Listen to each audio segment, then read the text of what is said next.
Bon, eh bien, on est ici au lendemain de la finale de la Ligue des Champions du Paris Saint-Germain. C'est faux, c'est faux. Je savais pas où tu voulais nous emmener. Mais Pareil, je me suis dit vers où il va. En fait, le PSG a perdu contre le Borussia Dortmund. Voilà. T'en penses quoi?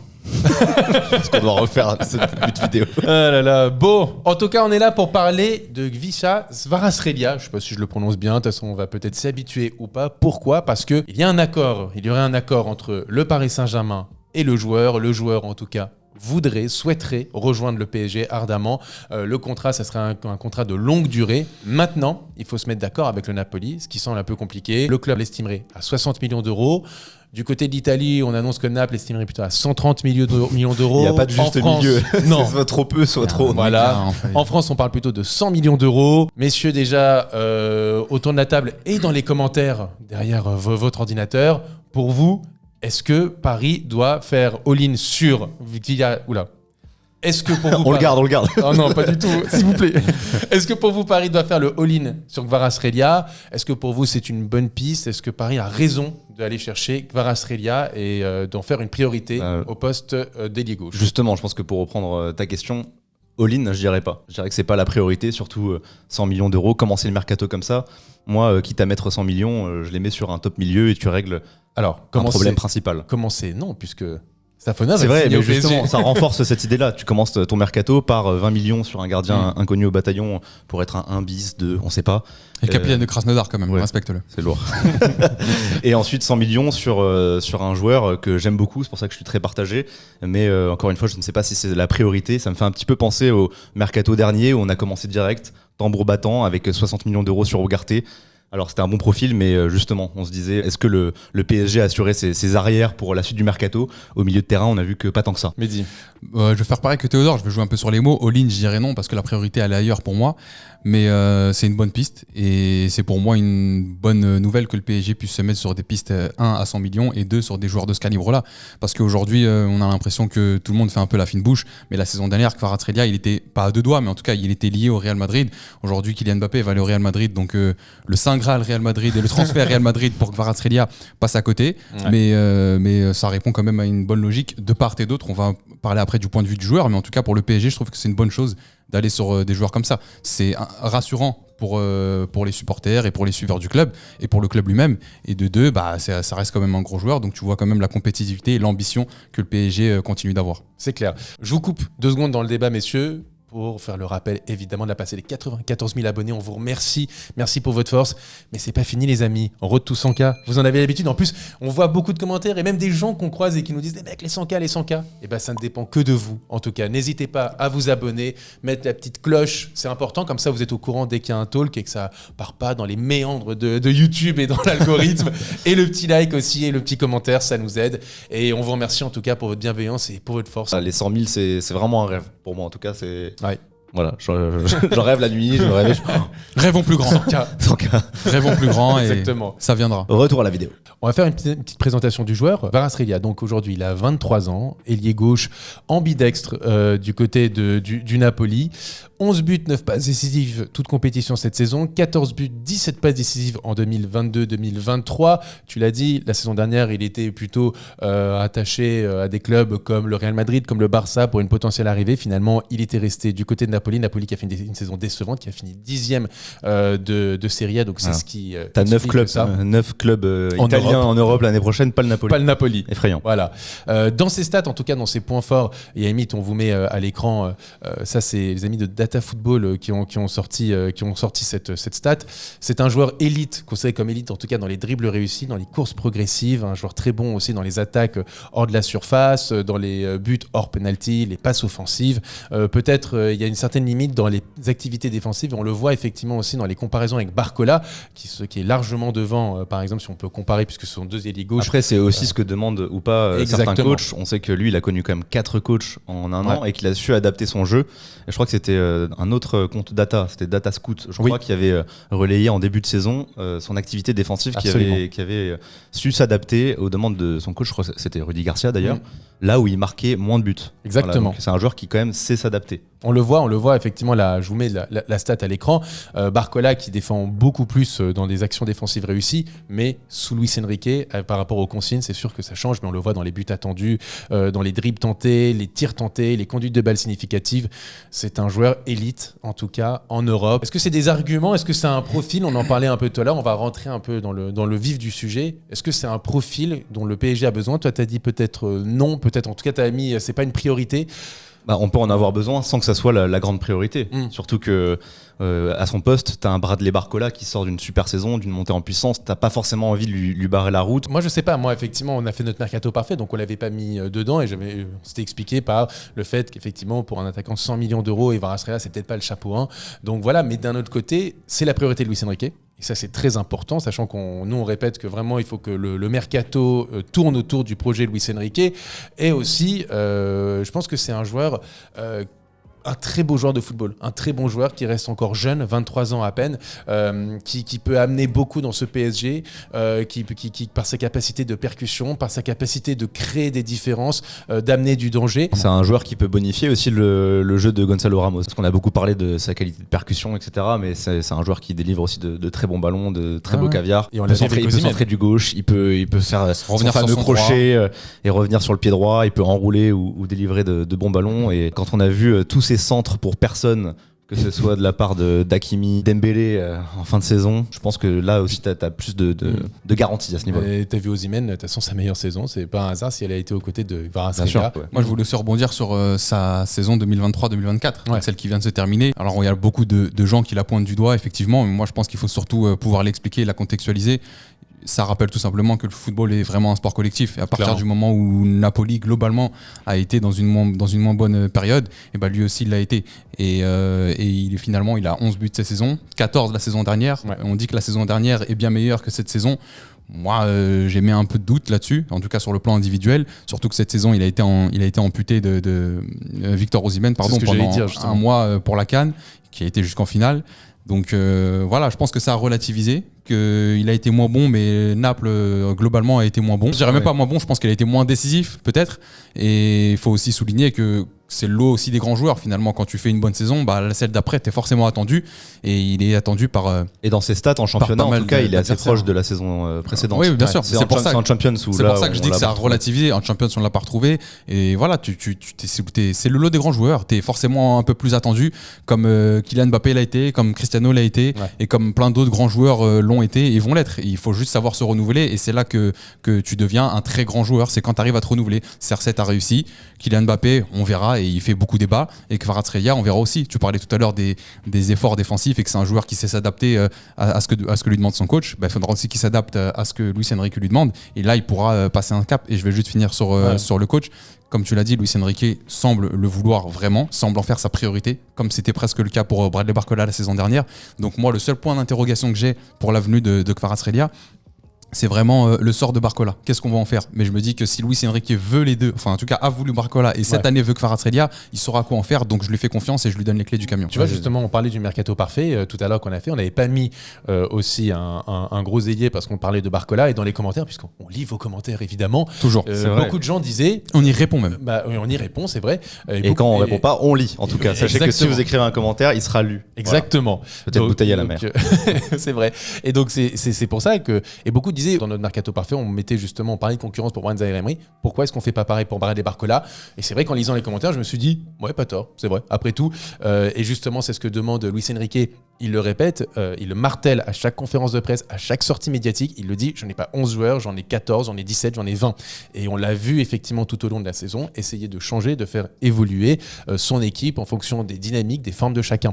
Et c'est vrai que Bradley Barcola, peut-être que c'est encore un jeune joueur. Il a aussi besoin de cette concurrence. Il a besoin aussi de se frotter, j'ai envie de dire, à l'élite. Et ça, pour ça, tu vas lui mettre un Kvaratskhelia qui, en plus, ne va pas non plus complètement lui boucher la route, puisque Kvaratskhelia peut jouer à gauche comme à droite. Barcola Barcola peut jouer aussi à gauche, dans l'axe, à droite. Sachant que quand il arrive au PSG, il sortait d'une demi-saison à Lyon où il était plutôt à droite. Même axial, beaucoup axial aussi. Ça c'était et Avec avec les jeunes aussi en équipe de France. Ouais. Axial. Il a aussi très bien démarré sa saison parce qu'il était frotté à cette concurrence. Exactement. C'est ça. Mais comme je le disais, je l'avais dit dans le talk précédent du mercato parfait justement, Zaïre Emery, on l'a mis en concurrence au milieu de terrain dans notre mercato parfait, mais à la fin de la saison, je pense que voilà, il sera pas remplaçant. Donc à la fin de la saison, quand tu fais les comptes, il aura sa vingtaine, sa trentaine de matchs, Zaïre Emery. Je pense que c'est la même chose aussi pour Barcola. Tu ramènes Kvaratskhelia à 100 millions, évidemment qu'il va jouer, faut pas se mentir. Moi, je veux bien que Luis Enrique omette tous les statuts et te dise que 100 millions ou pas 100 millions, à l'image de Kolo Muani par exemple ou de Manuel Ugarte, peu importe le prix que tu payes, tu seras sur le banc. Gonzalo Ramos. Ou Gonzalo Ramos, mais là Kvaratskhelia tu mets 100 millions, si en plus il est bon sur le terrain, bah, il va jouer, c'est logique. Mais ça veut pas dire que Barcola ne jouera pas. Pareil que Zaïre Emery, je pense qu'à la fin quand tu feras les comptes, bah, Barcola ce sera un joueur de 21 ans qui n'aura pas une grande expérience, en tout cas selon moi moins que Kvaratskhelia, et aura aussi sa vingtaine ou sa trentaine de matchs derrière Kvaratskhelia ou même avec Kvaratskhelia, de par sa polyvalence comme vous l'avez très bien rappelé. Et on voyait aussi pendant les matchs cette saison que peut-être Kvaratskhelia avait un peu plus de mal face au top 6 en Italie ou alors même en Ligue des Champions. On le rappelle, et tu disais très justement tout à l'heure, non seulement Osimhen n'a joué que 25 matchs cette saison en Serie A, et bah peut-être que c'est là où Kvaratskhelia doit peut-être se renouveler, c'est effectivement quand il y a des prises à deux, quand vraiment la défense cible, en tout cas le cible, et que peut-être il a un peu plus de mal à éliminer et à pouvoir Encore que si on a été habitué à un Kylian qui avait du mal par rapport à ça, Kvaratskhelia il a quand même une palette technique qui lui permet de sortir de ce genre de situation. Je pense qu'il est plus ami du ballon. Oui. Selon ma lecture du football, en tout cas, je pense que Kvaratskhelia est plus ami du ballon que Kylian Mbappé. Mais là où il pourra, selon moi en tout cas, peut-être un peu mieux s'épanouir au PSG qu'à Naples, c'est qu'à Naples, si tu enlèves Osimhen, c'est Kvaratskhelia. Au PSG, bah, tu peux avoir un danger avec Gonzalo Ramos, imaginons dans la surface, avec Barcola sur l'autre aile, avec Barcola dans l'axe, avec Dembélé à droite, avec Vitinha au milieu de terrain. Donc les prises à 2 et les prises à 3, c'est plus facile à Naples, je pense, qu'au PSG. Donc il peut avoir beaucoup plus d'espace qu'il en a eu à Naples et ça peut lui être que bénéfique. Maintenant, là où il doit progresser, c'est quand même dans le dernier geste. Même si en soi, il a une bonne frappe et vous l'avez dit, il est bon du gauche comme du droit. C'est un joueur qui crée beaucoup de dangers, mais qui a pas un super rapport d'expected goals. Je suis pas hyper fan de ce côté statistique, mais quand tu le vois jouer, c'est vrai que tu peux être frustré qu'il marque pas un petit peu plus. Et au Paris Saint-Germain, on l'a vu pas plus tard que contre Dortmund, du danger, on sait en créer. On a besoin aussi de joueurs qui plantent, qui finissent. Donc c'est là où j'ai un peu ce dilemme en moi, où le supporter me dit je suis hype parce que ce genre de joueur, quand je le vois jouer, j'ai envie qu'il joue forcément dans mon club, mais en même temps 100 millions, début de mercato, d'autres priorités. Voilà. Est-ce qu'il coche vraiment toutes les cases de ce que tu recherches pour 100 millions d'euros? Pour répondre aux financiers, très franchement, je mets bien plus 100 millions sur Kvaratskhelia que 90 sur Kolo Muani. Et en plus, quand tu regardes, pas un panic buy, mais c'était le dernier jour, quoi, Kolo Muani. 90 millions en début de mercato, on aurait tous rigolé. C'était une piste quand même qui durait depuis pas mal de semaines, voire 2 mois. Enfin, même 2 mois, clairement. Oui, mais on n'évoquait pas 90 millions quand même au début. Je sais plus, mais ça m'étonnerait pas que ce soit le cas. Et moi, ça m'étonnerait pas, malheureusement, que le dossier Kvara s'éternise. Nous rappelle un petit peu ce qu'on se disait en off, le cas Skriniar en 2022, où tu le cibles. Bernardo Silva 2023. C'est vrai, où tu le cibles dès le début du mercato, ça s'éternise, tu passes à côté d'autres dossiers, et finalement, le club en face, maître de ces négociations, va demander encore plus d'argent. Que tu puisses passer à côté et que, comme tu le dis, on arrive dans une formule où De Laurentiis demande plus d'argent, il n'y a pas de problème. Moi, je dis juste que là, cet été, tout de suite, si on pose 100 millions et qu'on arrive à l'avoir, voire 110, voire 120, ça me choque moins que de mettre 90 sur Kolo Muani. Ça, c'est sûr. Voilà. Non, mais ça, c'est un cas.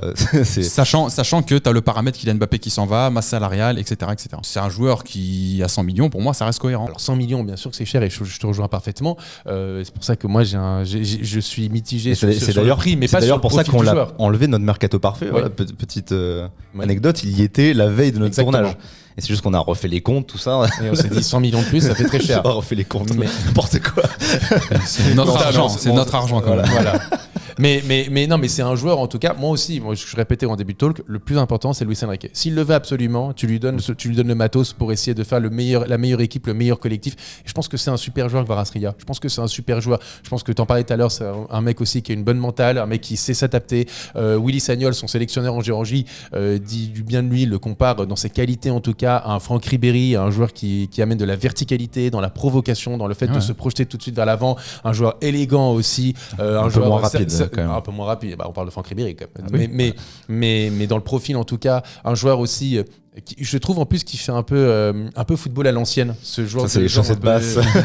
Bah oui, Maradona. mais moi ça m'émoustille. Moi je le vois au Parc des Princes. C'est un joueur de club, tu vois, que tu as envie d'avoir. Exactement. Qui va devenir le chouchou. Dernier point que j'ai envie de parler avec vous, et t'en parlais Mehdi, l'ambition.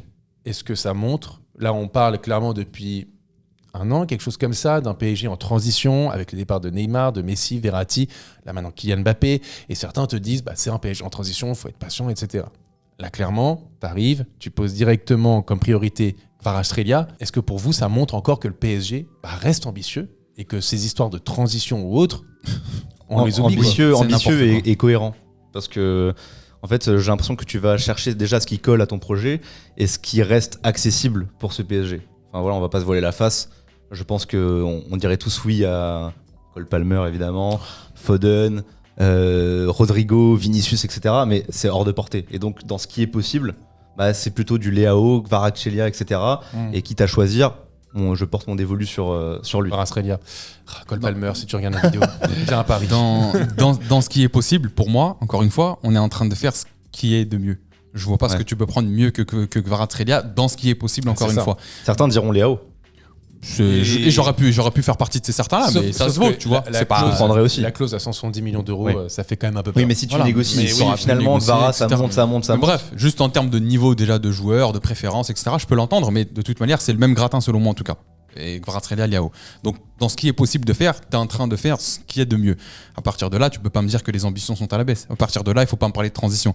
Et moi, ce truc de transition, j'ai un peu du mal avec parce que je comprends pas. C'est-à-dire quoi transition ? C'est-à-dire on doit aller chercher un joueur qui joue à Valenciennes parce qu'on est juste en transition. J'arrive pas à comprendre. Donc, à partir du moment où un coach te demande un joueur, il a ciblé un profil avec son directeur sportif, on va tout faire pour le chercher, on va le ramener, on va jouer au foot, point barre. C'est pour ça que quand je parlais de football, c'est juste une façon de penser de football pragmatique en fait. Arrêtez de me parler de projet de transition, de projet de ceci, de projet de cela. On y va et point barre. À partir du moment où tu as l'argent à mettre sur la table et que le joueur veut venir et que le coach veut le joueur, on y va. Moi, sur la période qui arrive, je suis assez enthousiaste parce qu'effectivement, on ouvre une nouvelle page et c'est une page qui me plaît parce qu'il y a enfin, j'ai l'impression, un peu de professionnalisme là-dedans. Quand tu vas chercher un Luis Enrique, tu vas chercher du professionnalisme, tu vas chercher un top entraîneur et on l'a vu, même sans Saint Graal Kylian Mbappé, bizarrement, tu as fait des super matchs avec cette équipe du PSG. Quand tu vas chercher les profils de joueurs, tu entends un peu à droite, à gauche, à droite ce qu'ils cherchent. Ils cherchent un milieu de terrain plutôt technique devant la défense pour complètement matcher son style. Tu vas avoir Kvaratskhelia comme piste du Lenny Yoro en défense centrale. C'est Xavi Simons qui revient. Non, c'est faux. Non, ça c'est malheureusement. Faux. Et pourtant, Luis Enrique le voulait. Je commence à avoir une thèse sur Xavi Simons. Vas-y. Il a peur. Mais du coup, c'est un paramètre à prendre en compte, que ce soit positif ou négatif pour certains. Ouais. Si tu recrutes Kvara, je pense que tu tires définitivement un trait sur Xavi Simons. C'est un potentiel retour, même la saison prochaine. Bon, il aurait pu venir batailler au milieu de terrain, mais il a peur. mais bon, non, mais en tout cas, pour revenir sur Kvaratskhelia, moi je suis complètement d'accord. Ça montre un PSG ambitieux, ça montre un PSG qui, malgré le départ de Kylian Mbappé, malgré le départ de cadre, c'est pas grave. On tourne une page et on la tourne jusqu'au bout. On va chercher des jeunes joueurs hyper compétitifs qui vont tout de suite apporter et qui vont t'amener du sang frais, qui vont t'amener tout de suite aussi des joueurs cohérents par rapport à un entraîneur. Et ça, c'est un joueur de classe mondiale. C'est un joueur de classe mondiale. Dans le gratin accessible, en effet, il n'y a pas non plus 36 000 options.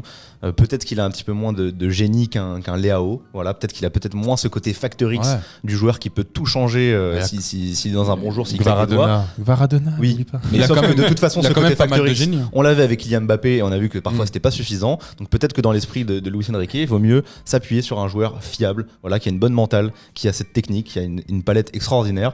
Et voilà, moi c'est une des plus belles conduites de balle que je peux voir sur le circuit ces dernières années. Ouais. J'ai très envie forcément de le voir sous nos couleurs. J'aime bien aussi la trajectoire. Tout à l'heure, je parlais du point de vue du joueur.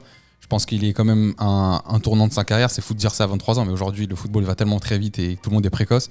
À 23 ans, il arrive au PSG. Finalement, Naples va le chercher au Rubin Kazan. Il fait 2 saisons. Il gagne le titre. Il n'a pas le Real à ses pieds, mais bon, on l'envoyait quand même avec insistance là-bas.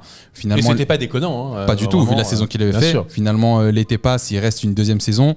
Certains diront que c'est une mauvaise. Moi, je trouve qu'elle est peut-être un peu moins bonne. Il est moins décisif. Et par rapport au déclin de l'équipe, lui, il reste. Voilà, très ça reste quand même cohérent par rapport au niveau affiché de Naples. Et aujourd'hui, il peut signer au PSG. Donc moi, ce que je veux dire par là, c'est qu'il prend vraiment une bonne trajectoire et que sa carrière est plutôt bien dirigé et c'est à saluer. Et après, on parle beaucoup de terrain, etc. En termes de mentalité, c'est quand même un joueur qui fait pas de vagues. L'année dernière, il aurait pu forcer un départ, ça n'a vraiment pas été le cas. Il n'aurait pas eu de choix de toute façon avec De Laurentiis, mais j'aime bien la mentalité du mec et c'est ce que je voulais souligner en tout cas. En tout cas, lui, il veut venir au Paris Saint-Germain. Maintenant, on verra si les deux clubs arriveront à se mettre d'accord, ce qu'on espère visiblement autour de cette table. Maintenant, à voir. De toute façon, on suivra de près ce dossier. Merci en tout cas à vous tous. N'hésitez pas, comme toujours, à le petit like, le petit commentaire, vous abonner. Vous en avez Évidemment, l'habitude. Les 100K, le trophée. On veut le trophée. Voilà. Et on se retrouve très vite pour un prochain talk, comme toujours. Ciao tout Ciao. le monde. Ciao.